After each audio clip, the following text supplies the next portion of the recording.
The lucky part is it's not the hottest week that we've ever had, right?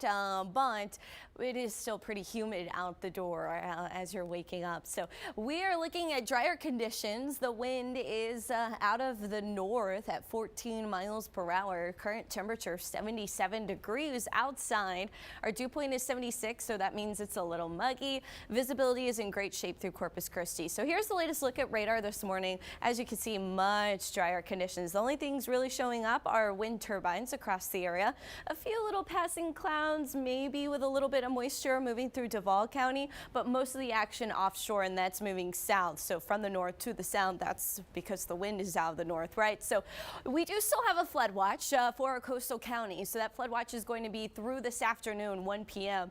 In fact, it looks like our best chance of rain actually kind of picks up a little bit into the afternoon, right as this flood watch is ending. However, it's going to be very spotty. So one of the main reasons we still have this watch in place is yesterday we saw a lot of rainfall. These are your rainfall totals yesterday at the climate site. So this is from official airport data for Ingleside, 6.28, but a lot of Ingleside reports are closer to 8, 9, 10 inches of rainfall. Port Aransas 5.37 inches, Flower Bluff 2.53, and Corpus Christi officially picking up 2.9 inches of rainfall yesterday.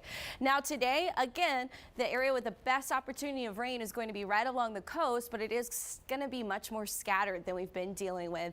Isolated activity for areas more inland. So we are still off to a gloomy start. Cloud coverage still coating our skies. That's what's going to keep our temperatures on the cooler side throughout the day, but we are still going to be in the 70s through this morning. A low chance for a spotty shower. Then we see a chance of thunderstorms as we head into this afternoon. Heat index values will get back into the triple digits. We will see some sunshine breaking through with scattered storm activity. So what we are seeing, this is our area of low pressure that we've been watching. It's drifting a little bit further away from our coastline. That's putting us on the drier side of this system with more of the rain shifting closer to Houston and Louisiana. We are still going to be a northerly flow. There's still some moisture coming down from the north to the south. That will help create some of those storms into the afternoon.